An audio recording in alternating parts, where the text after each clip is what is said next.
నమస్తే, welcome to Telugu రాజ్యం. నేను మీ వెంకటగన్నవరపు. ప్రస్తుతం స్టూడియోలో ఉన్నారు ప్రముఖ రాజకీయ సినీ విశ్లేషకులు భరద్వాజ గారు. భరద్వాజ గారు నమస్తే. నమస్తే. స్పైస్ జెట్లో టికెట్ క్యాన్సిల్ అయిందని మొన్న మనం చూసాము. అది వైరల్ కూడా అయింది. ఆర్టిస్ట్ ప్రదీప్ గారు, ఆయన అంతేగా ప్రదీప్ ప్రజలందరికీ అర్థం కావాలంటే. సో ఆ టికెట్ క్యాన్సిల్ అయింది. 8:30కి వెళ్ళాలి. మేము తిరుపతి నుంచి రేణిగుంట ఎయిర్పోర్ట్ నుంచి హైదరాబాద్ రావాలి. 8:30కి అయితే వాళ్ళు చెప్పారు 11:30కి మార్చామని. ఆ తర్వాత మేము ఎయిర్పోర్ట్కి రీచ్ అయ్యే లోపలనే క్యాన్సిల్ అని అన్నారు. లోపలికి ఎలో చేయలేదు. ఆ సిబ్బంది ఎవరో చాలా చిన్నవాళ్ళు, వాళ్ళు ఆ రెస్పాన్సిబుల్ తీసుకున్న వాళ్ళు మేనేజర్తో మాట్లాడనివ్వలేదు. అది కాకుండా పాలిచ్చే పసిపిల్లకి పాలిచ్చే తల్లిని కూడా ఎలో చేయలేదు. మేము అడిగింది కనీసం కూర్చోడానికి. మీ మేనేజర్తో మేము మాట్లాడాలంటే వేరే పాసింజర్తో మాట్లాడుతున్నారని. ఇక్కడ 150 మంది మేము ఉన్నాము. అక్కడ ఒక్కళ్ళతో ఆయన మాట్లాడటం ఏంటని. ఈ క్యాన్సిల్ కొత్త ఏమీ కాదు. కాకపోతే వాళ్ళు ఒక చిన్నప్పటి కాఫీ షాప్లోంచి స్నాక్స్ అరేంజ్ చేయాలి, ఒక డే వాళ్ళ అకామిడేషన్ చూసి తెల్లారి ఫ్లైట్ అరేంజ్ చేయాలి అని మాట్లాడారు ఆయన. దీంట్లో వాస్తవికత ఏంటి? సివిల్ ఏవియేషన్ ఏం చెప్తోంది? ఈ అన్ని ప్రైవేట్ సెక్టార్లో ఇవే నడుస్తున్నాయి కాబట్టి ఈ సివిల్ ఏవియేషన్కు గైడ్లైన్స్ ఉంటుంది. దాని ప్రకారం ఈ నడుస్తాయా? అసలు ప్రదీప్ గారు ఏదైతే కోడ్ చేశారో, ఫ్లైట్ క్యాన్సిల్ అయినప్పుడు అకామిడేషన్ ప్రొవైడ్ చేసి ఆ తెల్లారి ఫ్లైట్ ఇంకొకటి ఏర్పాటు చేయటం అనేది అది గతంలో జరిగినాయా? సాధ్యమవుతుందా? సివిల్ ఏవియేషన్ అంతే గైడ్లైన్స్ ఉందా? గైడ్లైన్స్ అయితే ఉంది. అంటే మీ వలన సఫర్ అయినటువంటి వాడిని ప్రొటెక్ట్ చేయాల్సినటువంటి బాధ్యత ఖచ్చితంగా తీసుకుంటున్నాం అనేది వాళ్ళు ఇన్ రిటర్న్ ఇచ్చిన తర్వాతే వాళ్ళని అలో చేశారు. ఎయిర్ టాక్సీ సిస్టంలోకి ఒక కంపెనీ అడాప్ట్ అయిందంటేనే ప్రభుత్వానికి గ్యారంటీస్ అన్ని ఇచ్చిన తర్వాతే అలో చేస్తారు. అంటే పౌర విమానయాన శాఖ దాని పేరు. అవును. పౌర అనే దాన్ని ప్రొటెక్ట్ చేయటం అనేది కనీస బాధ్యతగా ఉంటుంది. అవును. అందుకని అది కాబట్టి ఆ శాఖ దాని ప్రధానమైనటువంటి కార్యక్రమం లక్ష్యం అదే. మేము సౌకర్యవంతమైనటువంటి ప్రయాణాన్ని మీకు కల్పిస్తామని హామీ ఇస్తున్నావు నువ్వు టికెట్ ఇవ్వటంలోనే. అవును. దాంతోపాటు మీకు సంబంధించినటువంటి అంటే ఎయిర్పోర్ట్లోకి ఎంటర్ అయిన దగ్గర నుంచి వాళ్ళ కంట్రోల్లో మీరు నడుస్తారు. అవును. అంటే మీరు తీసుకెళ్ళినవి వాళ్ళ మాన్యువల్ ప్రకారం అంగీకరించకపోతే, ఇప్పుడు డ్రింక్ నాట్ అలౌడ్ అంటారు కానీ అది ఓపెన్ అయి ఉంటే నాట్ అలౌడ్, సీల్డ్ బాటిల్ అలౌడే. అవును. అది ఓపెన్ అయి ఉంటే దాన్ని అక్కడే పారబోయాలి. వాడికి బాటిల్ ఇచ్చినా అలౌ కాదు అది. అవును. మీరు పారబోస్తే వాడు అక్కడ పక్కన పారేసి అలౌ చేస్తాడు. అవును. కాబట్టి ఇన్ని వీటిల్లో నుంచి అంగీకరించి వీళ్ళు వెళ్తున్నారు. వెళ్తున్నప్పుడు నీ ఫ్లైట్ క్యాన్సిల్ అవటం అనేది నీ సమస్య. అది అవును. ప్యాసింజర్కి సంబంధం లేదు. ప్యాసింజర్కి ఏం సంబంధం? అవును. ప్యాసింజర్ తాలూకా ఇష్యూ ఏమిటో కనుక్కోవడానికి నీకు ఒక వ్యవస్థ ఉండాలి. హాస్పిటాలిటీ డిపార్ట్మెంట్ ఒకటి ఉండాలి నీకు. అవును. అది ఉన్నవాడికే అనుమతి ఇవ్వాలి అక్కడ. ఎప్పుడైతే ఈ రకమైనటువంటి విమర్శలు వచ్చినాయో ప్రాసిక్యూట్ చేయాల్సినటువంటి అవసరం ఉంది ప్రభుత్వానికి. పౌర విమానయాన శాఖ వారు ఇమ్మీడియట్గా ఈయన కంప్లైంట్ని తీసుకుని, కోర్టులు మరొకటో కాదు, ఇది డిపార్ట్మెంటల్గా జరగవలసినటువంటి కరెక్షన్ మెకానిజం. అందుకని వాళ్ళు ముందు పిలిచి మాట్లాడాలి వీళ్ళని. మాట్లాడి ఈ రకమైనటువంటి సౌకర్యాలు కల్పించలేని పరిస్థితుల్లో మీరు క్లోజ్ చేసేయండి అని ఇదే ప్లాట్ఫామ్ ఇంకొకటికి అమ్ముకుంటాడు వాడు. అంతే. అంతకు మించి ప్రైవేట్ ఎయిర్లైన్సే అన్ని కూడా సివిల్ ఏవియేషన్ అండర్ కంట్రోల్లో నడుస్తాయి. అన్ని ప్రైవేట్ ఎయిర్లైన్స్, అన్ని ప్రైవేటే. ఇప్పుడు మనకు ఎయిర్ టాక్సీ సిస్టమ్ వస్తుంది అని లిబరలైజేషన్ మొదలైన రోజునే ప్రపంచానికి తెలియజేశారు వారు. అతి త్వరలో ఈ దేశంలో అంటే ఎయిర్పోర్ట్ల సంఖ్య పెంచాల్సి వస్తుంది. అంటే ఎయిర్ టాక్సీ ఎప్పుడైతే వచ్చిందో వాడికి స్టేజెస్ పెరగాలి. అవును.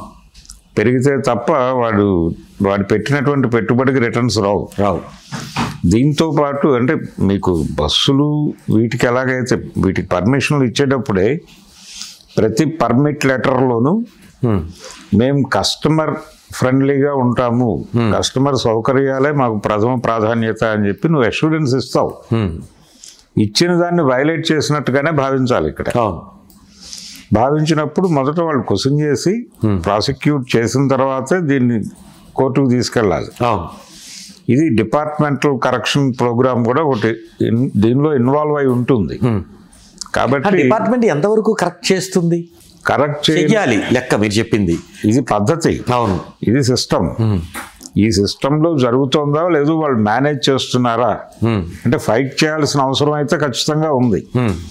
ఇప్పుడు ఆయన రైజ్ చేసినటువంటి ఇష్యూ అదేదో అతను పర్సనల్ ప్రాబ్లంగా కాదు అతను మాట్లాడింది. అవునవును. అంటే చాలామంది ఇప్పుడు మీరు ఆర్టీసీ బస్సులో జర్నీ చేస్తూ ఉంటారు, ఏదో బ్రేక్ డౌన్ అవుతుంది బస్సు. అయిన తర్వాత ఇమ్మీడియట్గా వాళ్ళని సౌకర్యవంతంగా ఈ బస్సులో ఎంత సౌకర్యవంతంగా ఉన్నారో అంతే సౌకర్యవంతంగా ఇంకొక బస్సు ఏర్పాటు చేసి పంపాలి వాళ్ళు. కానీ మన వాళ్ళు ఏం చేస్తారంటే ఒక చిన్న అంటే ఏం వాళ్ళే అడ్జస్ట్ అవుతారులే అనే ఉద్దేశంతో వెనకాల వస్తున్నటువంటి బస్సులో ఖాళీ ఉన్నా లేకపోయినా జనాలు ఎక్కి ఒక 2 నిమిషాలు నుంచోండి పక్క స్టాప్లో దింపేస్తాడు మిమ్మల్ని అని పంపించేస్తూ ఉంటారు. ఇది కూడా కరెక్ట్ కాదు.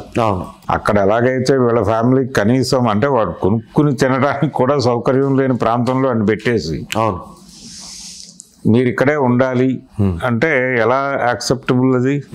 అందుకని ఆయన రైజ్ చేసినటువంటి ఇష్యూస్ సీరియస్గా ఒక ప్రయాణికుడి హక్కులకి భంగమే. ఆయన పర్సనాలిటీ డెవలప్మెంట్ మోటివేటరు, యాక్టరు, అనేక రకాలు ఉన్నాయి కాబట్టి ఆయన క్వశ్చన్ చేశారు. ఇప్పుడు మామూలుగా క్యాజువల్గా ఆయన క్వశ్చన్ చేశాడు, బయట మీడియాలో మాట్లాడాడు. ఆయన మాట్లాడకుండా లీగల్గా ప్రొసీడ్ అవుతున్న వాళ్ళు చాలామంది ఉన్నారు. ఇవి జరుగుతూనే ఉన్నాయి. ఇప్పుడు ఈ మధ్యకాలంలో ఆయన ఎవరో సినిమా థియేటర్ మీద కేసేసాడు. అంటే నాకు 6:30కి షో అని చెప్పారు, నేను లోపలికి వెళ్ళి కూర్చున్నాను. దాదాపు 7:15 వరకు వాళ్ళు యాడ్స్ వేశారు.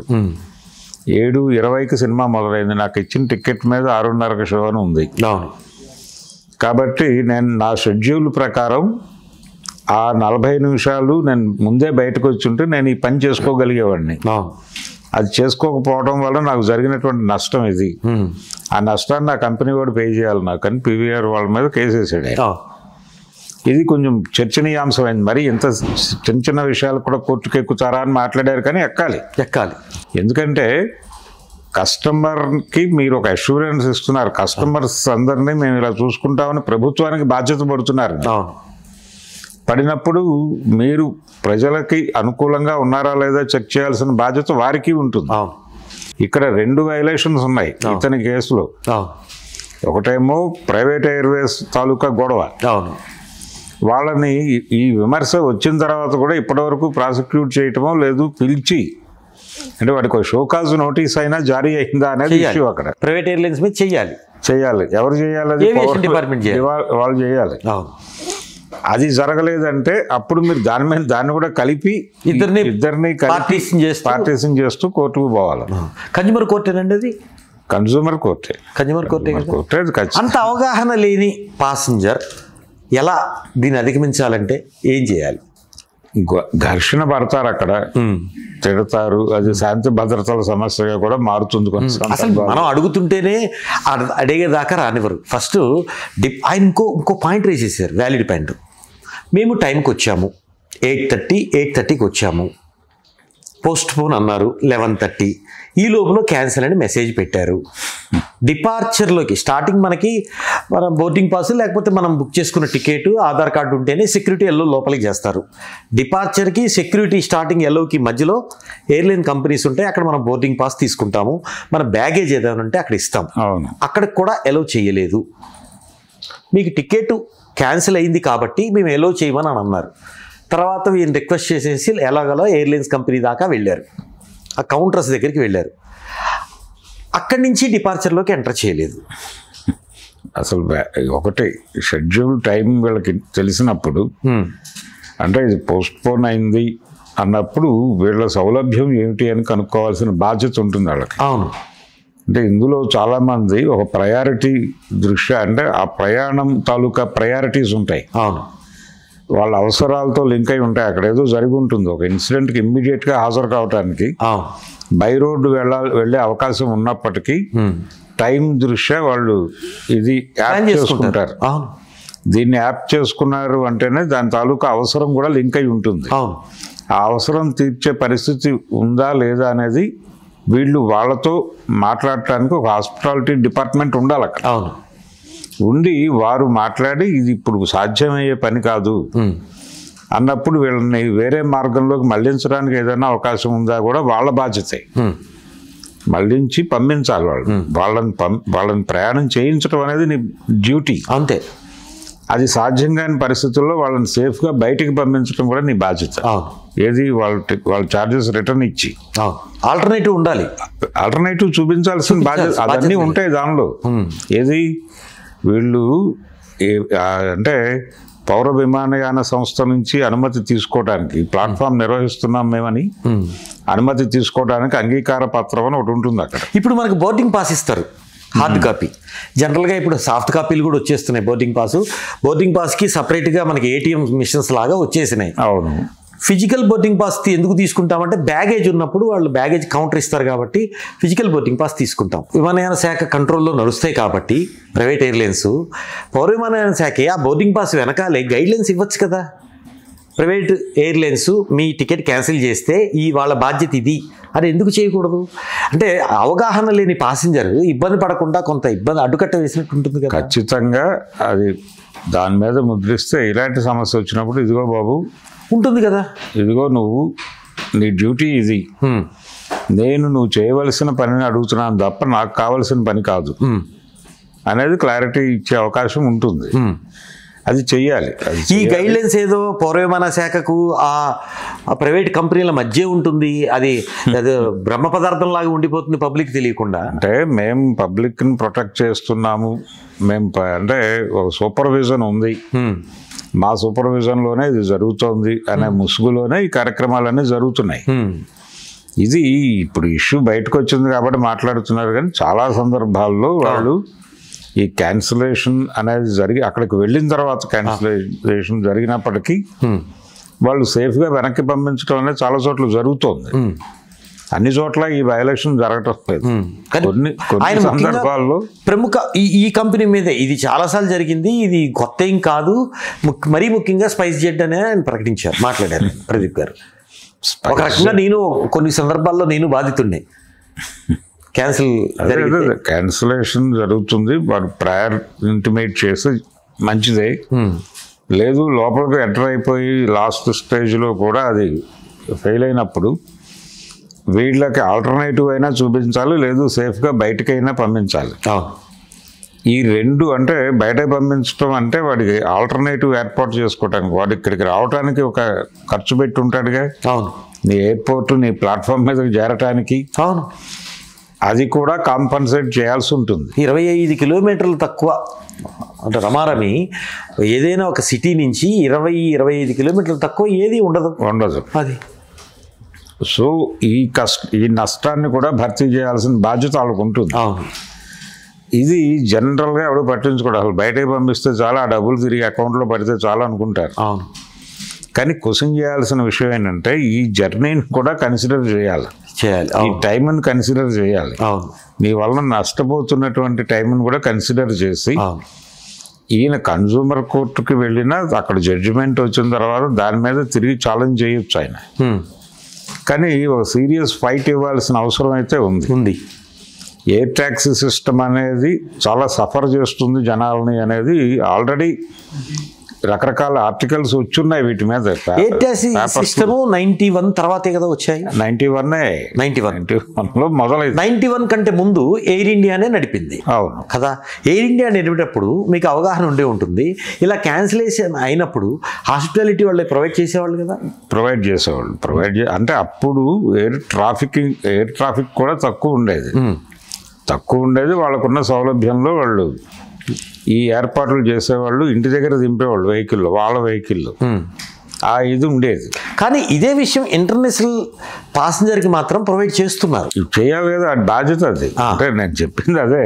ఇప్పుడు ఆ జర్నీ ఏదైతే ఉందో నీ ప్లాట్ఫామ్ మీదకి వాడి ఇంటి దగ్గర నుంచి బయలుదేరి నీ ప్లాట్ఫామ్ మీదకి చేరటం అనేది కూడా నువ్వు కన్సిడరేషన్లో తీసుకొని కాంపన్సేట్ చేయాల్సి ఉంటుంది.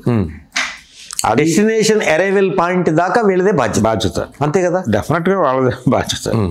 దీన్ని ఒక డైరెక్షన్ తీసుకోగలిగితే, కోర్టు నుంచి ఒక ప్రాపర్ డైరెక్షన్ తీసుకోగలిగితే అది స్టాండింగ్ ఇన్స్ట్రక్షన్ అవుతుంది వాడికి. అది ఖచ్చితంగా పౌరుల బాధ్యత. ఆ తీర్పు గైడెన్స్గా మారుతుంది. అంతే. అంతే అంటే దానికి సంబంధించి ఇది వదిలేయటంగా కాకుండా ఇది రెస్పాన్సిబిలిటీగా తీసుకుని ఒక సిటిజన్ రెస్పాన్సిబిలిటీగా తీసుకుని కనుక ముందుకు డ్రైవ్ చేయగలిగితే ఇది డెఫినెట్గా ప్రయోజనాత్మకమైనటువంటి కార్యక్రమం అవుతుంది. ఎయిర్ ట్యాక్సీ బాధ్యతలు, పాసింజర్ హక్కులు అనేవి ఆ బోర్డింగ్ పాస్ ముద్రించాలి. ఆల్రెడీ దీని మీద రకరకాల ఆర్టికల్స్ వచ్చున్నాయి పత్రికల్లో. రకరకాల సందర్భాల్లో ఈ ఎయిర్ ట్యాక్సీ సిస్టమ్ వలన అంటే ఏ ఏరియాలో ఎలాంటి సఫరింగ్స్ వస్తున్నాయి అనే దాని మీద చాలా పత్రికల్లో చాలా వ్యాసాలు నడిచినప్పటికీ కూడా ప్రపంచం పట్టించుకునే పరిస్థితుల్లో లేదు. అంటే జనరల్గా మనకి ఒక మీడియా సెల్ ఉంటుంది ప్రతి డిపార్ట్మెంట్కి. వాళ్ళ మీద వచ్చినటువంటి విమర్శలు తాలూకా రిపోర్ట్లు వాళ్ళు ఇమ్మీడియట్గా ఆ డిపార్ట్మెంట్లో అన్ని సెక్షన్స్కి వాళ్ళు పంపాలి. దాని మీద వాళ్ళు ఇంటర్నల్ చర్చలు జరగాలి. అవేవి జరగట్లేదు అనటానికి ఇది ఒక ఉదాహరణ. అంటే అక్కడ మీడియా సెల్ పనిచేయటం లేదు, అంటే మేనేజ్ చేస్తుందంటారా, వాళ్ళు సీరియస్గా పట్టించుకోవట్లేదు దీన్ని అని. అంటే మెయిల్స్ వస్తాయి వాళ్ళ దగ్గర నుంచి, ఆ మెయిల్ చూడట్లేదు వాళ్ళు ఎవరు, అసలు పట్టించుకోవట్లేదు. మనం ప్రపంచం మన గురించి మాట్లాడుతుంది అనేది, ప్రపంచం ఏం మాట్లాడుకుంటుంది అనేటువంటి ఎరుకలేని కండిషన్స్లో వాళ్ళు బతికేస్తున్నారు అనేది. ఇది కొత్త ఈ రోజున ఆయన మాట్లాడాడు. రీసెంట్గా ఒక 20 రోజుల క్రితం టైమ్స్లో ఒక ఆర్టికల్ రాశాడు ఒక బాధితుడు, లెటర్స్ టు ది ఎడిటర్లో. ఇలా వందలాది వచ్చినాయి. వీటిని పట్టించుకోవాలి కదా అక్కడ ఉన్నటువంటి మీడియా సెల్ ప్రోగ్రామ్. అది ఇవేవి జరగట్లేదు, రెస్పాన్స్ లేదు. రెండోది ఇది టికెట్ క్యాన్సిలేషన్. ఇంకొక చిన్న పాయింట్ ఏంటంటే దీంట్లో కనెక్టింగ్ ఫ్లైట్ అనేది పాసింజర్ యాక్సెప్టెన్సీ మీద జరుగుద్ది. ఆయన ఒప్పుకొని నాకు కనెక్టింగ్ ఫ్లైట్ అయినా పర్వాలేదు అని ఆ టైమింగ్ చూసుకొనే వెళతారు, కాదన్ను. కానీ 8 గంటలు 9 గంటలు 10 గంటలు గ్యాప్ ఉన్నప్పుడు మినిమం రెస్పాన్సిబిలిటీ కదా. ఎయిర్ జర్నీ ఎందుకు యాప్ చేసుకుంటున్నాడు, వాడు నీడ్ ఏమిటి, వాడు అత్యవసరం అయినప్పుడు మాత్రమే వస్తాడు. అవును, అంటే టైం క్యాలిక్యులేషన్ ఉంటుంది. టైం క్యాలిక్యులేషన్ మాత్రమే కాదు, అది మనీ కూడా. టైం అనగా మనీ అనే సెన్స్లో నువ్వు వెళ్తే, అంటే వ్యాపార మార్కెట్ ఎకానమీ వచ్చిన తర్వాతే ఎయిర్ ట్యాక్సీ సిస్టమ్ వచ్చింది అనే ఎరుక నీకుంటే ఈ టైం అనేటువంటిది డబ్బుగా నీకు అర్థమవుతుంది. అర్థమైనప్పుడు నీ నష్టం వాడి నష్టం కాకూడదు. అలా నీ నష్టాన్ని వాడి నష్టంగా మార్చే హక్కు నీకు లేదు. అవును, అందుకని దాన్ని ప్రొటెక్ట్ చేసి కనీసం జవాబుదారీతనంతో వ్యవహరించాలి. ఇక్కడ రెండో పాయింట్ ఏంటంటే, సరే వాళ్ళు 7-8 గంటలు 10 గంటలు కనెక్టింగ్ ఫ్లైట్లో గ్యాప్ ఉన్నప్పటికీ కూడా వాళ్ళు ఏం ప్రొవైడ్ చేయొద్దు, ఓకే, కనీసం డిపార్చర్లో కూడా ఎలా చేయరు. సౌకర్యాలు కల్పించడం ప్రతి స్టేజ్లోనూ అవసరం అండి.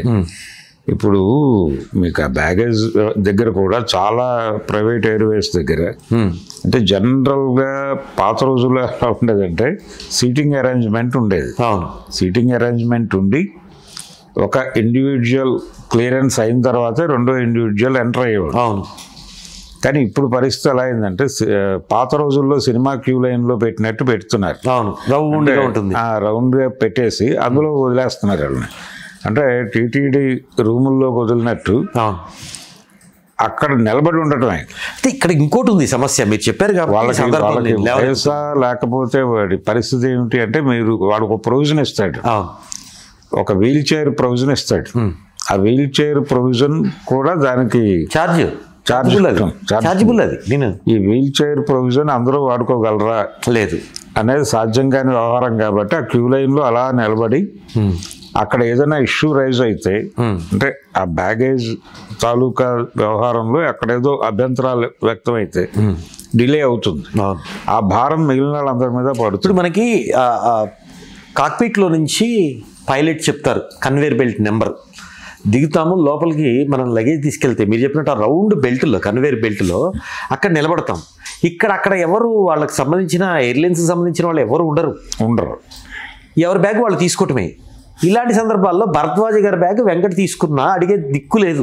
భరద్వాజ గారు నా బ్యాగ్ పోయింది ముర్రు అంటే తప్పితే. కాకపోతే దాని మీద ఎక్నాలజీ ఉంటుంది, దాన్ని పరిశీలించేది ఎవరు అంటే ఒక స్టాండర్డ్ మెకానిజం అనేది లేదు కదా. స్కాన్ చేసి భరద్వాజ గారిదా లేదా మీ బోర్డింగ్ పాస్ మీద స్టిక్కర్ ఉంటుంది. పైగా అక్కడ పనిచేసేటువంటి స్టాఫ్ కూడా చాలా ఇర్రెస్పాన్సిబుల్ గా వ్యవహరిస్తారు. స్కానింగ్ సిస్టమ్ చేసి లేదు దాని మీద బార్ కోడ్ ఉంటుంది. బార్ కోడ్ దగ్గర లాస్ట్ 4 నెంబర్స్ 5 డిజిట్స్ ఉన్నాయి. అవి క్రాస్ చెక్ చేసి ఇచ్చే మెకానిజం అక్కడ లేదు, ఉండదు, చాలా చోట్ల ఉండదు. అంటే ఇంటర్నేషనల్ ఎయిర్పోర్ట్స్ లో కూడా లేని పరిస్థితి. నేను చెప్పింది ఇంటర్నేషనల్ ఎయిర్పోర్ట్స్ లో సిస్టమే. అవును, ఏది ఈ రౌండ్ దీనిలో అవును, దానిలో పడేసి వదిలేస్తాడు. ఇది మాత్రమే కాదు, మీరు దిగిపోయిన తర్వాత బయటకు వచ్చేసేటప్పుడు కూడా మీ బ్యాగేజ్ తీసుకోవడానికి ఒక ప్రాపర్ ఇది లేదు, ఎక్కడ లేదు. ఈవెన్ ఢిల్లీ ఎయిర్పోర్ట్లో కూడా లేదు. ఢిల్లీ ఎయిర్పోర్ట్లో కూడా లాటరీ సిస్టమే. అవును, కాబట్టి ఇలాంటి ఇబ్బందులు చాలా ఉన్నాయి. అయితే అలవాటు పడిపోయిన వాడు ఏంటంటే వాడు ఇక్కడ కండిషన్ ఇది అనుకుని వాడు అక్కడికి మూవ్ అయిపోతాడు. మనమేమో బ్యాగేజ్ పద్ధతిగా అక్కడ వెయిట్ మెజర్ చేసి రోజువారీ వ్యవహారం కానివాడికి కూడా ఇబ్బంది కలగకూడదు. అవును, రోజువారీ వ్యవహారం కానివాడు చాలా సఫర్ అవుతాడు. ఇది దిగిన తర్వాత. అవును, దిగిన తర్వాత వాడు బయటకు రావడానికి టైం పట్టడానికి కారణం ఇదే. ప్రాపర్ ఇది లేక ఇది మళ్ళీ లోపలికి వెళ్తుంది. అవును, లోపలికి వెళ్ళాక అక్కడ నుంచి క్లియరెన్స్ తీసుకోవాలి. అవును. కాబట్టి ఈ ఎయిర్ వ్యవహారం అంటే ఎయిర్ జర్నీ అంటే భయపడే పరిస్థితులు తీసుకొస్తున్నారు. అవును.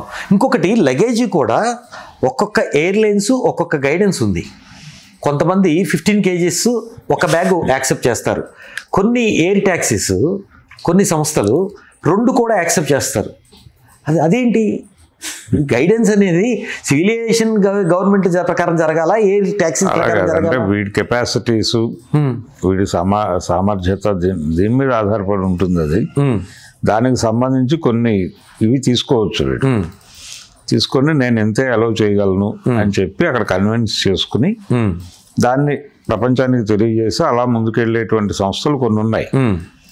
అలా జరగచ్చు, అలా జరుగుతుంది. అది దాన్ని తప్పు పట్టక్కర్లేదు, కానీ ఈజీగా ఉండాలి. అంటే ఇది కస్టమర్ ఫ్రెండ్లీ ఉండాలి. కస్టమర్ ఫ్రెండ్లీ ఉండగలిగితే అంటే వాటి లోపలికి ప్రవేశించటము బయటకు వెళ్ళటము కష్టంగా ఉండకూడదు. అవును, ఇబ్బందికరంగా మారకూడదు. మారకుండా నువ్వు ఎంత గొప్పగా సర్వీస్ చేస్తున్నావు అనేది అది వాడికి సంబంధం లేదు. ఎవరికి? ఎయిర్ ట్యాక్సీలో ఉన్నటువంటి ప్రైవేట్ ఆపరేటర్కి సంబంధం లేదు. ఇది ఇది నేరుగా పౌర విమానయాన సంస్థకి సంబంధించిన గొడవే. అందుకని చాలా ఎయిర్పోర్ట్లో ఇలాంటి వందల ఆర్టికల్స్ వచ్చాయి, వందల పరిణామాలు జరిగాయని. ఇప్పుడు యంగ్స్టర్ డైనమిక్ లీడర్ అని చెప్పుకుంటున్నాం మనం. రామ్మోహన్ నాయుడు సివిల్ ఏవియేషన్ మినిస్టర్గా ఉన్నారు. ఇలాంటివి ఆయన దృష్టికి వెళ్ళి ఉంటాయా? ఆయన కూడా సఫర్ అయి ఉంటాడుగా ఇంతకుముందు.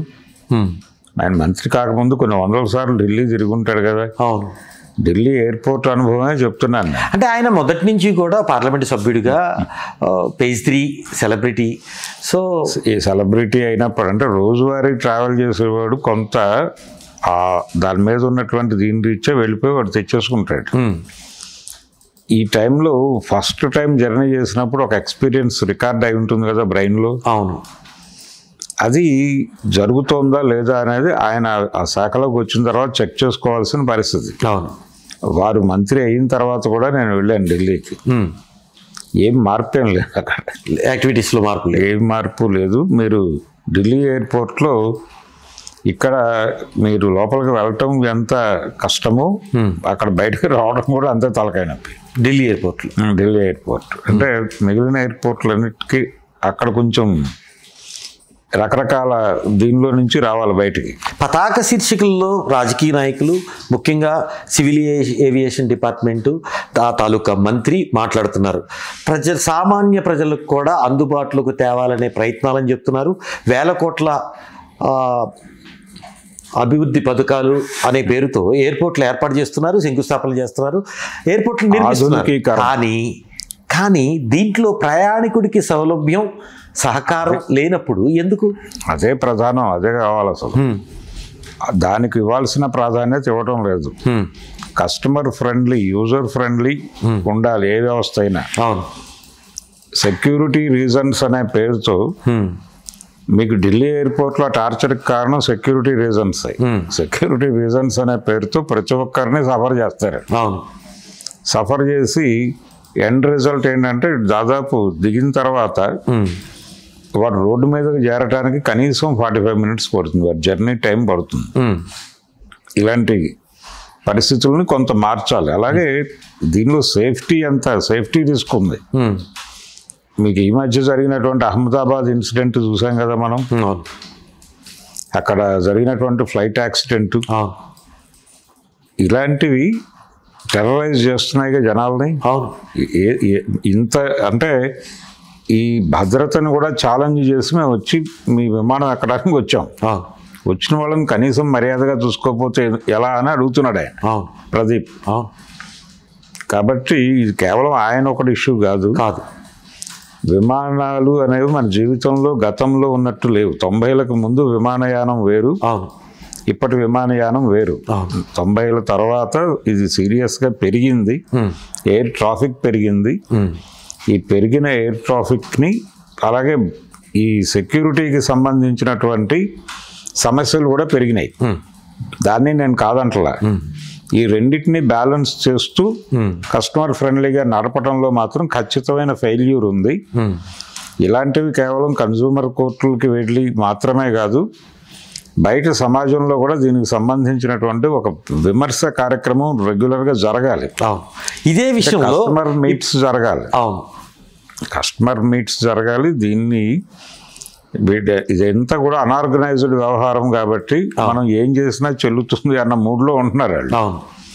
ఇక్కడ కూడా ఒక ఆర్గనైజ్డ్ మెథడ్లో వెళ్ళగలిగేది ఏంటంటే పాసింజర్ సైడ్ కూడా సంఘటిత రంగంగా మారాల్సిన పరిస్థితి కల్పిస్తున్నారు వాళ్ళు కల్పిస్తున్నారు. కాబట్టి అలాంటి వైపు ఏదైనా లీడ్. ఇంకోటి, మనం ఎరేవెల్కి వచ్చేసాం, ప్రయాణం చేసాం, డెస్టినేషన్కి రీచ్ అయ్యాం, మన బ్యాగేజ్ ఉంటే తీసుకున్నాము, ఎరేవెల్ నుంచి పడ్డ తర్వాత మనకి మన సొంత వెహికల్ రాదు, నేను క్యాబ్ చూసుకోవాలి. ఈ ఓలా, ఊబర్, సంథింగ్ XYZ కంపెనీలు ఉన్నాయి, మనం బుక్ చేసుకుంటే రావు అవి. ఇక్కడ దీంట్లో ఒక స్కామ్ ఉంది, అవి రాకుండా అక్కడ వాళ్ళకి స్టాల్స్ ఇచ్చారు. 300 ఎక్స్ట్రా ఉంటుంది వాళ్ళది, మినిమం 2 to 300 ఎక్స్ట్రా ఉంటుంది. అది నేను ఫేస్ చేసా పర్సనల్గా. అప్పుడు ఏంటి పరిస్థితి? టోటల్ దానికోసం వాళ్ళ దగ్గరికి వెళ్ళడం అది అన్ని చోట్ల ఉంది. ఈవెన్ రైల్వే స్టేషన్స్లో కూడా ఉంది. కొన్ని రైల్వే స్టేషన్స్లో ఈ సిస్టమ్ ఉంది. కాబట్టి దాన్ని ఆల్రెడీ మార్కెట్ ఎకానమీ యాక్సెప్ట్ చేసేసింది గొడవ అది. కాబట్టి దాంతో ఫైట్ చేయటం అనేది అంత ఈజీ కాదు. మీకు అష్యూరెన్స్ ఇచ్చిన వాటి వరకు మీరు ఫైట్ చేయగలరు. అష్యూరెన్స్ లేని వాటి మీద మీరు ఫైట్ చేస్తే, మెట్రో వస్తే గొడవ లేదు, ఇక యాక్సెప్టెన్సీ ఉండాలి. మెట్రో వస్తే ఓకే, సమ్ ఎక్స్టెండ్ అది బెటరే, కానీ అప్పుడు కూడా క్యాబుల మీద ఆధారపడే జీవితాలు చాలా ఉంటాయి.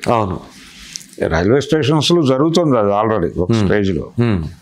దీన్ని ఎవరు కాదనే పరిస్థితి కాదు. మీకు ఏదైతే ప్రొవైడ్ చేయబడిందో ఆ ప్రొవైడ్ చేయబడిన దానిలో మీకు ఆ సౌకర్యాలు అందుతున్నాయో లేదో అక్కడ వరకే మాత్రమే మీరు ఫైట్ చేయగలరు. ఆ కోర్టులు కూడా రిలీఫ్ వచ్చినా పర్వాలేదు, ఆ మేరకే కోర్టులు కూడా చూస్తాయి. దీన్ని దృష్టిలో పెట్టుకునే పనిచేయాలి ఎవరైనా. హలో, తెలుగు రాజ్యం ఛానల్ చూస్తున్నారా? సామాజిక, రాజకీయ, జీవన చిత్రణే తెలుగు రాజ్యం. అతిశయోక్తులు, అసత్యాలు ఉండవు. రాజకీయ కోణం కాదు, ప్రజా కోణమే కొలబద్ద. తెలుగు రాజ్యం వీక్షణ మీ ఉత్తమ అభిరుచికి నిదర్శనం.